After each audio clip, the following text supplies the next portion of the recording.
Hi, this is Betty with Beyond the Dalet, and today we're talking about the Dalet, which is the fourth letter in the Hebrew alphabet. It has the same sound as our letter D in the English language, and it translates from Hebrew to English to the word, if you spell it out, the word Dalet is the Hebrew word for door. Now, there's a lot of symbolism and spiritual dynamic that is embedded within the Hebrew letters. And while this isn't a lesson on that, I just want to point that out. So what am I getting at when I'm talking about the Dalet? I'm not just talking about an alphabet. I'm not just talking about a language. I'm talking about the spiritual dynamic that is infused and embedded within the Dalet. The dynamic that I want to talk about today is the concept of moving or transitioning from where we are to where we need to be. Another way to state that is to transition from one state of being to another. Now, that can be applied to a multitude of different things. I mean, that can manifest in the natural just simply from walking from one room to another, which is what you do when you pass through a door. If you come out of the bedroom, you open your bedroom door and you step into a hallway or you step into another area.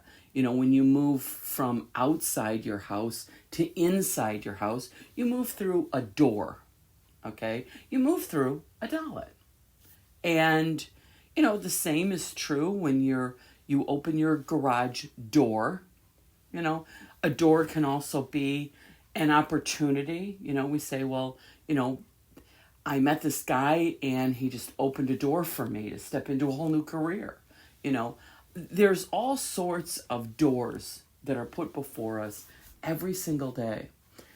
But I want to talk about something very particular today. And my reason for that is because earlier this week, the Lord gave me a word. And it's been rummaging around in my spirit. It's been like a ping pong ball. It's been kind of going back and forth and hitting different things as it's been rummaging around within my soul. But before I talk about the word itself, I want to talk about transition and things like that. And I know if you've followed my blog, I talk a lot about transition. And one of the reasons for that is because it just seems like we're in this state of transition. And the Dalet points to transition because of this state of moving from one state of being to another. That's transition. So when you think about the Dalet, just think transition.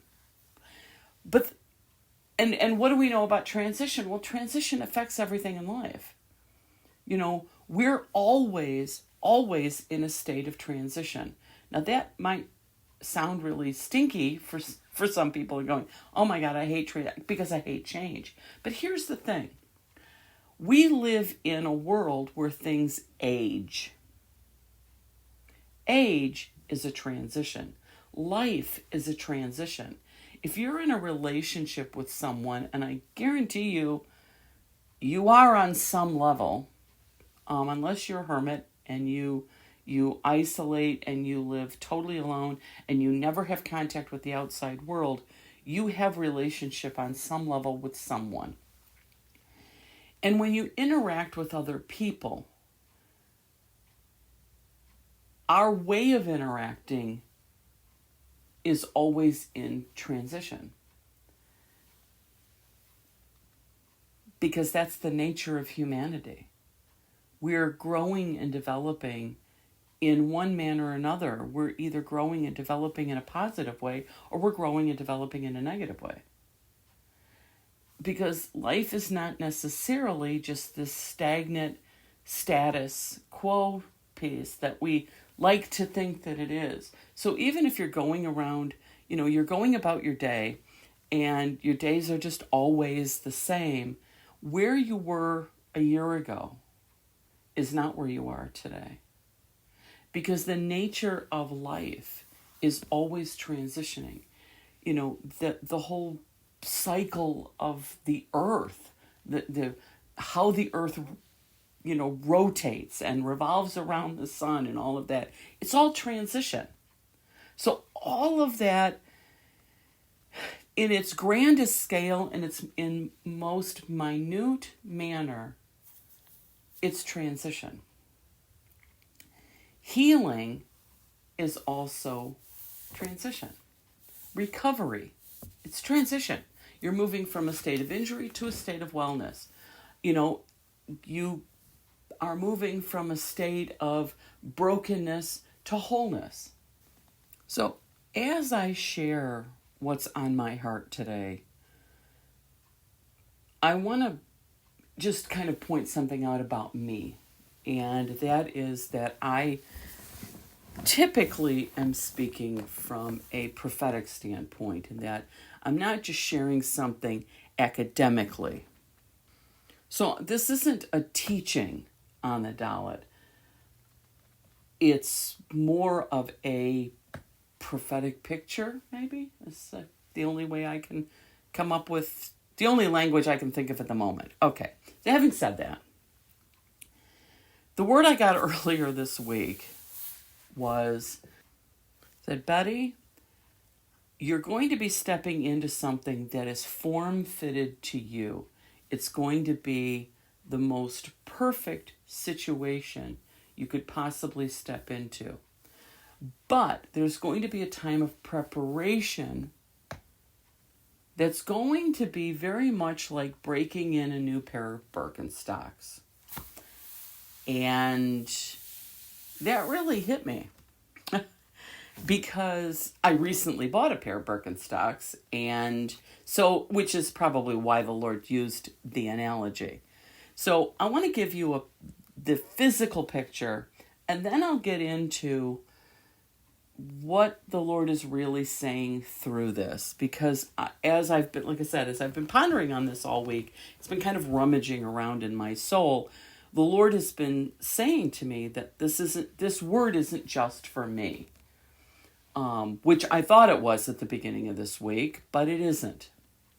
Okay, so here's the thing about Birkenstocks. Birkenstocks are shoes, or sandals, clogs. They're very unique, very uniquely designed, and they have a patent footbed that actually forms to your foot. It is supportive, and it's made out of cork or these different layers, and it has a very raised arch and toe grip formed within the footbed. And it's so that when you walk, your foot will respond a certain way. And as you wear these shoes, the more you wear them, the more they form to your foot, the more comfortable they become. And once you've worn them for a while, you hardly even know you have them on. I mean, that's how comfortable they are. So if you've ever owned a pair of Birkenstocks before, you know this. Okay, and if you never have, let me just tell you, when you first slide your foot into Birkenstocks, they feel very stiff and hard. And you want to go, what are people raving about? These are the most uncomfortable shoes I've ever put on. There's a key in here, okay? And I'll get to that in a minute. But here's the thing about Birks. You have to break them in. And if you really want to get the full benefit out of a pair of Birkenstocks, you'll take the time and make the commitment to breaking them in a very specific way, because you'll get the most benefit out of the shoes if you take the time to break them in properly. part of it, the reason behind having to break them in is because they are uncomfortable and they are very stiff. And the more you wear them, the cork will begin to loosen up a little bit, and it will begin that forming process. So, but the other thing is if you have an injury, if you have a foot injury, or any kind of injury that affects your walking, you really need to hold off on breaking in your Birkenstocks, because when you have a foot injury, and I happen to have one right now, breaking them in, because they are so firm and they do take a process of breaking in, it's an incremental process. It's not, gee, you can just slide them on and wear them for several days, or whatever, and just, so if you buy a new pair of Birks for a vacation, I guarantee you your feet are going to be sore and you're going to wish to God you didn't bring them with you.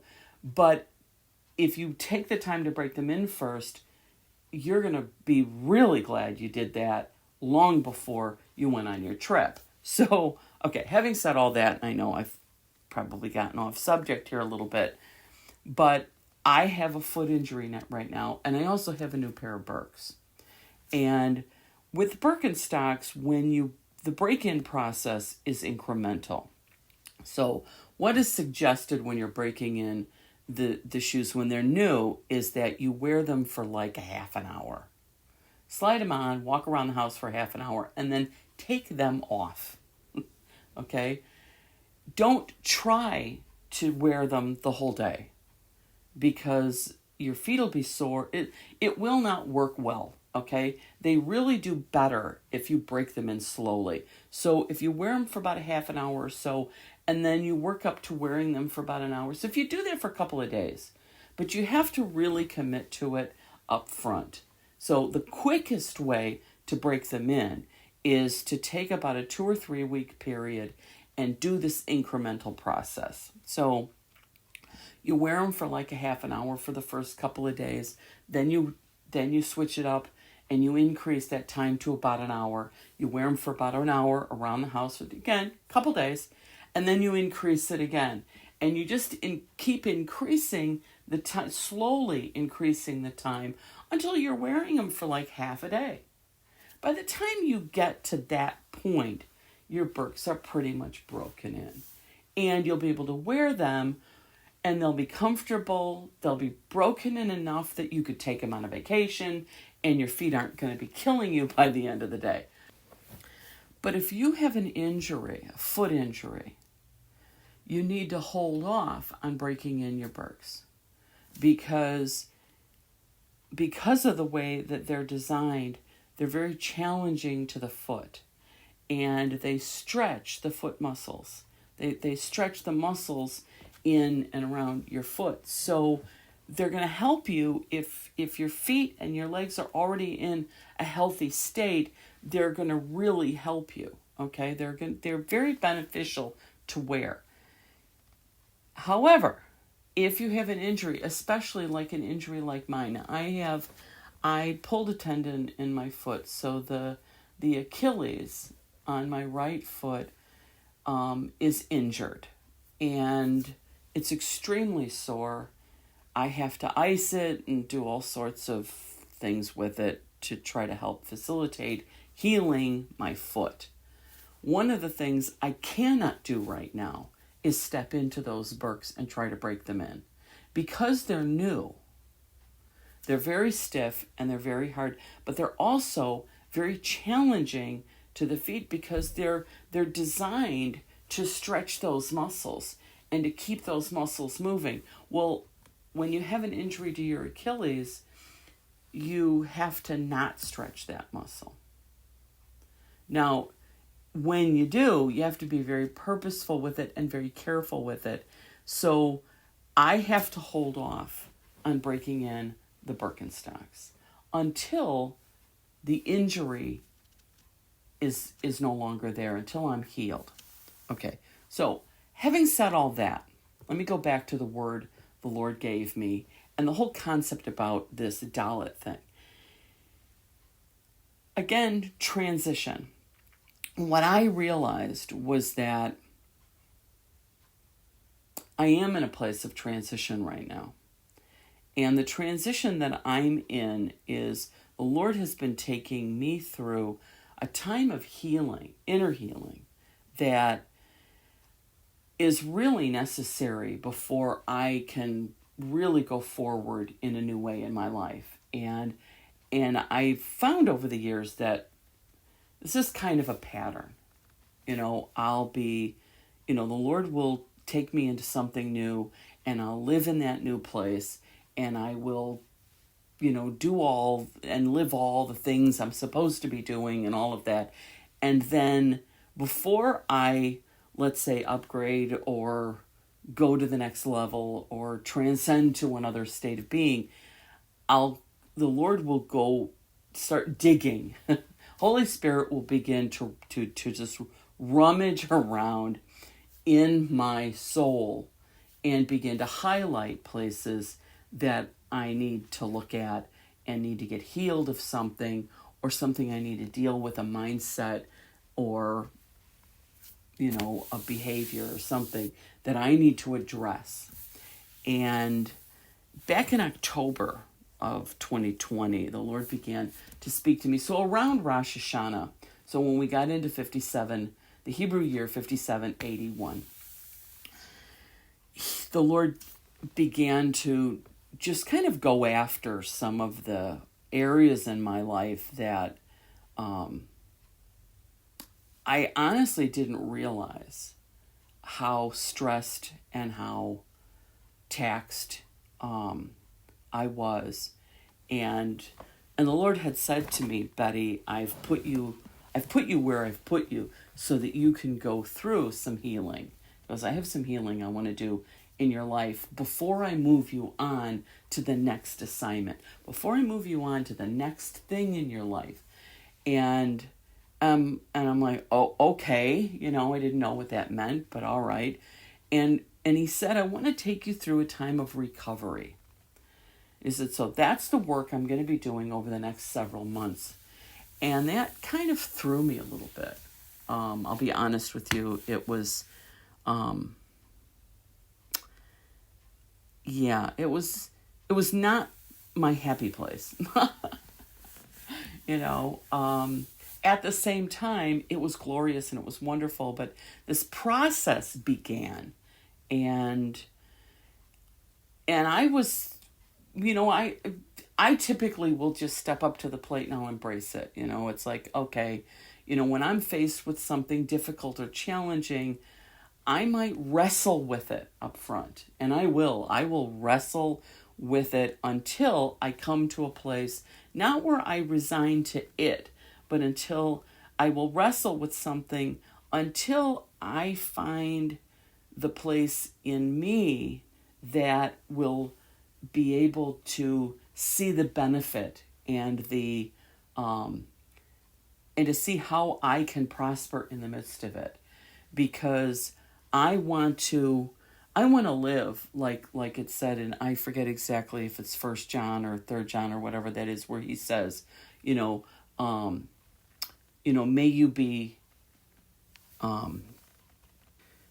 may you prosper and be in health, even as your soul prospers. I want to prosper, and I want to be in health, and I want my soul to prosper.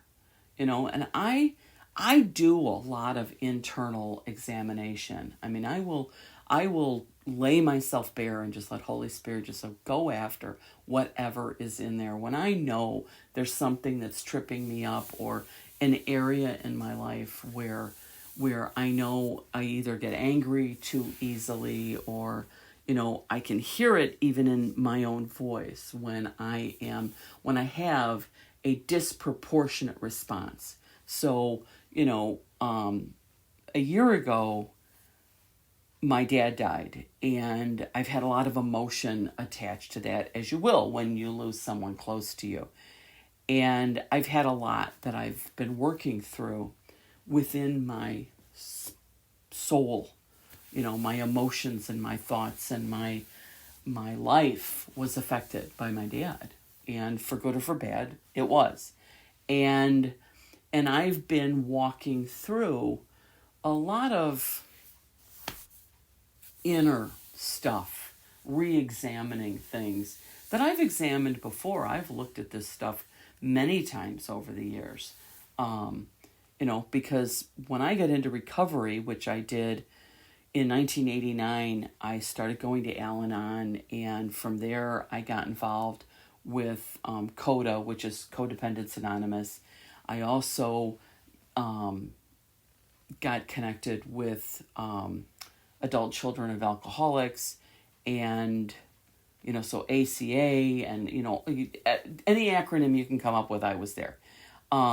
I got into different support groups, and so I was dealing with a lot of addictive people in my life. And what I didn't realize was that I was just as screwed up, that I was extremely codependent. I had to take responsibility for my behavior and for the way that I lived, just the mindsets that I had that were shaped and formed by family of origin and all of that. Without getting into too much of the recovery concepts and all of that, suffice to say that I went through some very challenging changes. But that was, again, I started that journey in 1989. And, a few years into my journey, I was facilitating support groups. I had walked through several, or not several, but a number of 12-step programs, and was continuing my recovery. And I had gotten into therapy. I did everything I could in order to transition from where I was to where I needed to be, or where I wanted to be. Where I wanted to be was healthy, and I knew I wasn't. And I knew I wasn't. I wanted to be this happy, well-adjusted human being, and I wasn't. I had issues within my soul. I had emotional issues. I had a chemical imbalance. I had things that had to be addressed. And as those things got addressed, and the more I stayed focused on my recovery, I began to transition. And, a few years down the line, I'm no longer the same person I was when I stepped into the recovery program for the first time. When I first got, my first Al-Anon meeting, I was still blaming and pointing the finger and pretty much in denial that I don't have any problems. The problem is this alcoholic husband that I have, this guy I'm married to, who's always, blowing his paycheck at the bar, and not supporting his family. And I saw the problems in my life as being initiated by this alcoholic. And I had to go through the transition of taking the responsibility for my own behavior and my own mindsets. And the more I did that, the more I stepped out of something and into something else. At the beginning, when you're first going through something like that, you're more focused about coming out of something. So I'm coming out of codependency, okay? So I know I'm walking toward healing, but because I'm still really in all this really embedded in all this codependent behavior, your behavior is a byproduct of your mindsets. It's just the outward actions that come from the way you think and believe. Well, the way you think and believe has to change if you're going to come out of that, because your behavior is going to follow what you believe. If I believe that I need to, rescue everybody, that if I believe that I'm the only one who's doing it right, if I believe I'm the only one who knows the answer to it all, I'm going to keep stepping in, and I'm going to keep rescuing, and if I think I know the right thing for somebody else's life, I'm going to keep trying to insert myself into that person's life. If I think they need me in order to live, and oh my God, what's going to happen to them if I don't try to control the situation? So I had to come out of all these really sick, dysfunctional ways of living. But in order to do that, I had to change the way I think. I had to change really what I believed to be true. And changing your internal belief system, that doesn't happen overnight. That's a lifelong transition. That transition takes place over years. That doesn't even just take place over months. And I had one awakening, let's say, after another. I mean, I'm the type of person who, once I see this is the journey that I want to be on, this is the direction I want to go in, I'm going to take all of my energy and all of my internal resources and external means I can come up with to focus on going in this direction. So what did that really mean? It meant that I was going to meetings. It meant I was buying books. It meant I wasn't just sitting in meetings. I was doing the work. Because I guarantee you, if you've ever gone to these kind of meetings, you have those that are sitting there because they're sitting in the seat, because, you know, they may get something out of it, but they're not really doing the work. They're not really working on themselves. They hear it, they listen to it, sounds great in the moment, but they walk away unchanged. And that's a lot of people that are sitting in support groups. And then there are those that really, really, really want to change. They want to change. They want to move into a new way of living. That's transition. And that's a Dalet.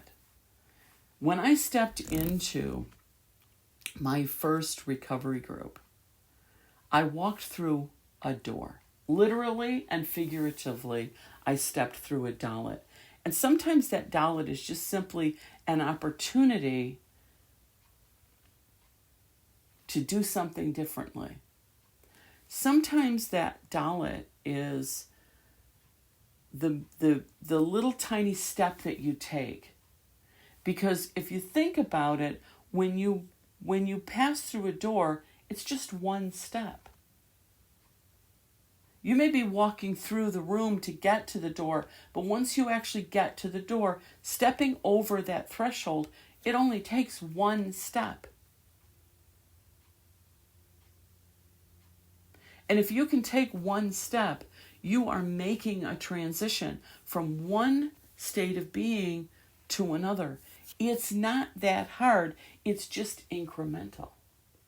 So when we talk about the Dalet is very much about these incremental steps that we take that move us and shift us from one place to another.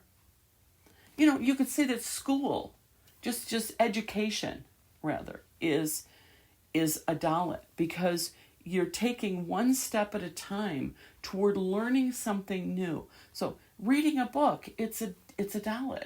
Because you started out, you read one page, you turn the page, you're taking in information incrementally, and by the time you finish that book, you've taken in all of that information. You know, you sit in a class, you don't go into the class knowing all the information. You go into the class to learn the information. You go into an educational setting in order to learn it. And learning doesn't come by waving a magic wand. Learning comes by absorbing and practicing and reacquainting yourself with the information and rehearsing it and memorizing it and all the things you do to take information in visually and tactily and whatever way that we do that. That's a Dalet. Because you're taking a step and you're taking in something that's shifting. Somehow it's affecting and transitioning something internally within you. And every time we take that step, we're giving ourselves to the process of transition. Every time I make myself available to someone relationally, I'm actually walking through that Dalet, because it's another opportunity to further the relationship. It's another opportunity to grow in intimacy. It's another opportunity to come to a place of forgiveness, or whatever that happens to be. That's a Dalet. It's not just transitional, but it's a process of shifting us from where we were to where we need to be. And those shifts don't, as I've been saying, those shifts don't come overnight. They come incrementally. So going back to the whole thing, there's this word that I got earlier this week about, there's something that I have reserved for you that's going to be, it's going to be like the most comfortable thing you've ever walked in your life. There's something I'm bringing into your life that it's great and it's wonderful and it's good. And it's going to be like having a fully broken in pair of Birkenstocks. But right now you're in a process. You're in a process of healing in order to be able to step into that. And you can't you can't avoid the healing process.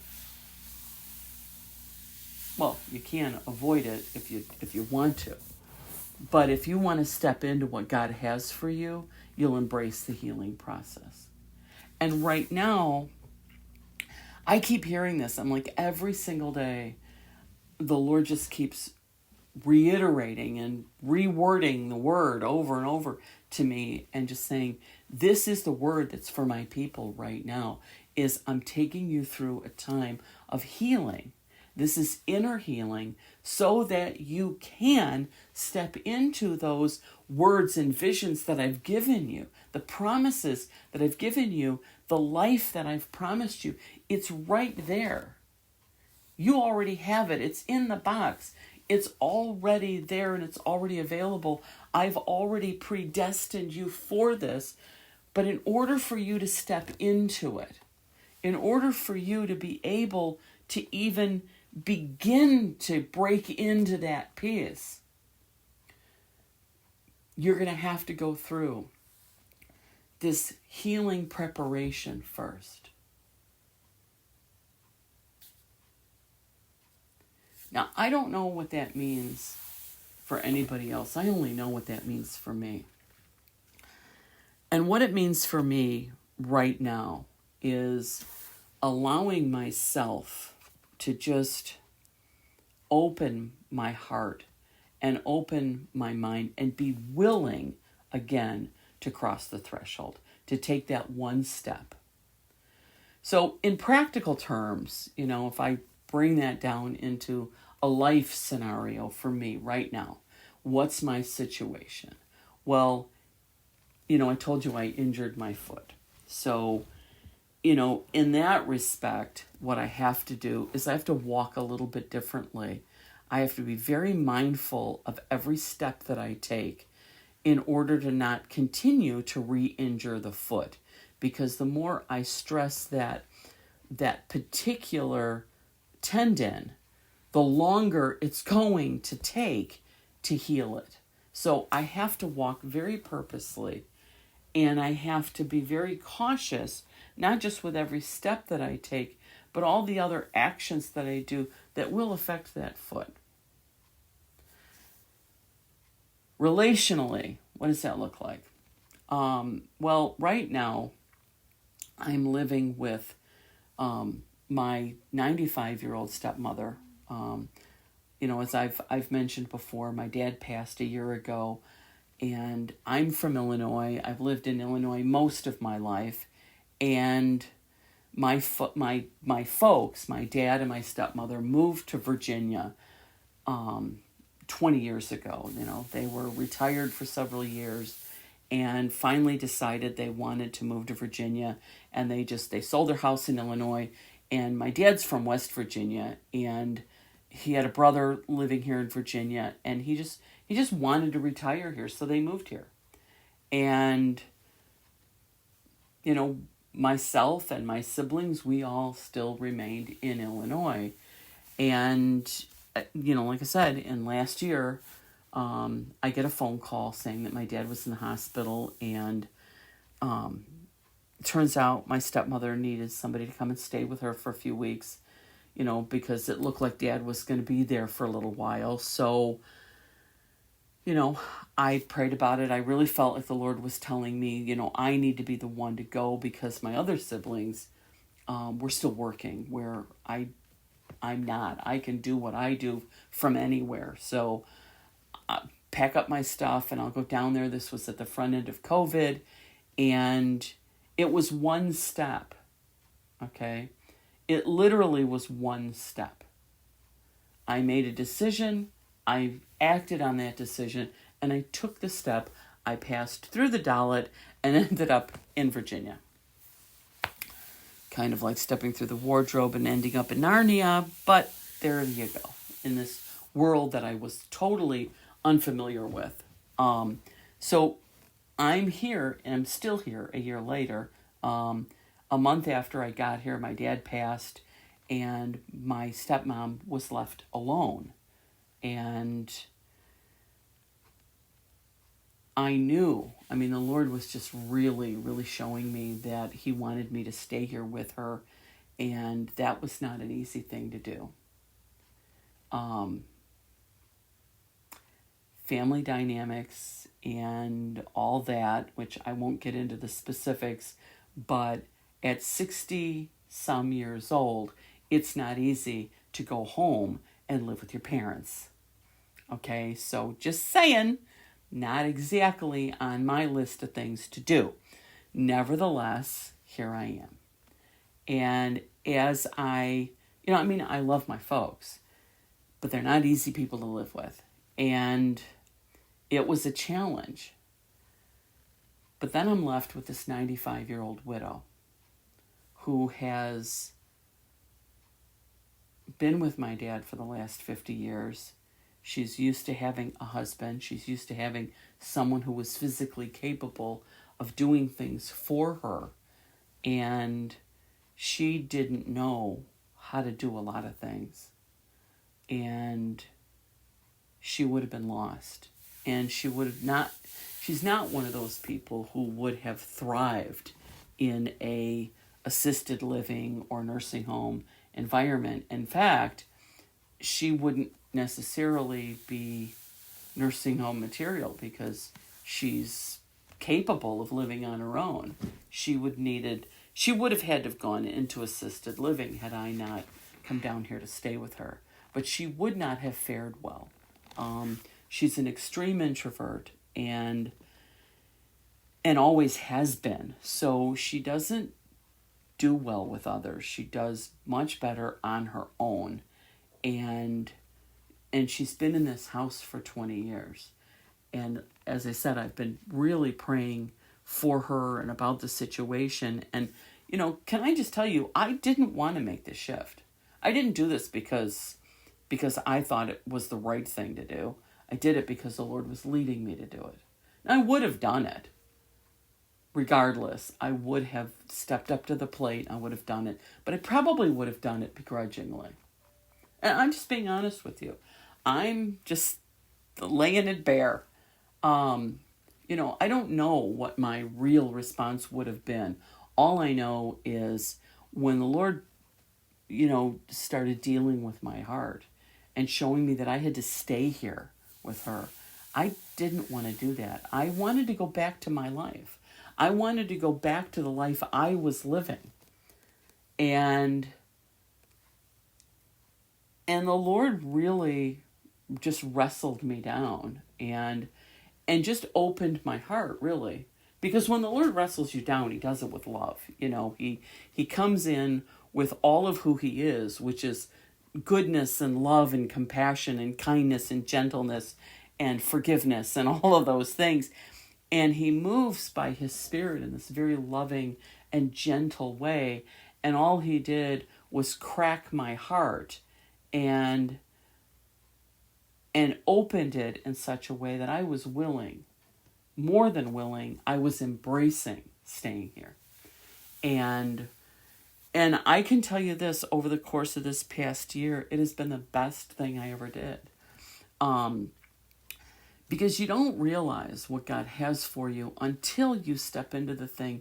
He's saying, I want you to come over here and do this. When you follow that direction, He will lead us and guide us in the way that we should go. He'll lead us and guide us through that Dalet. He'll give us opportunity after opportunity after opportunity to step into the healing that He has for us. And when we're unwilling, He says, that's okay. I'll have another opportunity available for you up ahead. You're not ready for that right now? Okay. Because He'll never leave us. He'll never forsake us. He'll never abandon us. He will stay right with us, no matter how stubborn we are, no matter how unwilling we are. He will just keep working on us. He will just stay right by our side. And when we're ready and when we're willing to step into something new, when the opportunity comes up again, oh, well, how about that? There's another Dalet right up there. Step into that Dalet. Sometimes we can't step into one, but we can step into another. And as we step into these transitional places and we go through the healing that God has for us, we'll realize that I don't think the way I used to think. And because of that, I don't do the things I used to do. I was a real piece of work. And I mean that. I was really something else. I was highly controlling, very manipulative. I really tried to control everything and everybody in my life because my life was out of control. My life was unmanageable and I was extremely unhappy and I didn't know what to do or how to do it. All I knew was that my life was painful and I needed the pain to stop, and I did everything I could to prevent further pain. When I got into recovery, that pain didn't go away. We'd like to think that it does, but it didn't, not right away. But what began to happen for me was that the pain now started working into my benefit. I now began to see an opportunity in this very painful situation, in this very painful life. I began to see the dynamics and how they were working and how I didn't have to hurt like that anymore. I could come out of that, but it was also going to take time. And it was going to take a transition. It was going to take stepping through that Dalet every single day and taking the opportunity, again, making the decision to detach from the drama, making the decision to not try to control that person, making the decision to say no when I really wanted to say no, and not say yes and then be angry about it later because I felt controlled and manipulated. When I stopped allowing other people to manipulate me and control me, I was also stopping the behavior of trying to control and manipulate others. Well, that was 30 years ago. I'm in a very different place today. I don't have to try to get out in front of a problem anymore. I don't have to do those things because they're not there in my life. The pain that I lived in 30 years ago, it's been gone for a long time. I can't even tell you when the pain stopped. It's that long ago. I can't tell you when those transitions, there was this one day, there's pieces where, I got awakened or I was illuminated to a new understanding of something. But now, after 30 years of walking this out, taking those steps and making those decisions every day, in the beginning, they were very conscious decisions. They're not conscious decisions anymore. I just simply walk in health and healing because that's the way I've been walking now for 30 years. So when I'm faced with an opportunity for healing, do I take it? Oh yeah. I might resist it. I might have to wrestle myself in it again and wrestle with the subject matter. But I also know that if I do that, I will actually step into a greater place of healing. I'll step into a place of not just greater illumination, but I will walk in a more healthy way. And my walk will be more healed than it was yesterday. If I continue to take that one step each day, what am I willing to step into today? Am I willing to step into the healing process? Am I willing to pass through that Dalet and know that what's on the other side of that threshold is a greater place of freedom? It's a greater place of love and a greater opportunity to step into the wholeness and the fullness of all that God has for me. Thank you for spending the last 45 minutes or so hanging out with me. It's been great. I've enjoyed these sessions. I wish we could do this face to face, and maybe one day we will. In the meantime, the Lord bless you and keep you. The Lord make his face to shine upon you and be gracious to you. The Lord lift up his countenance upon you and give you peace. This is Betty with Beyond the Dalet. Shalom.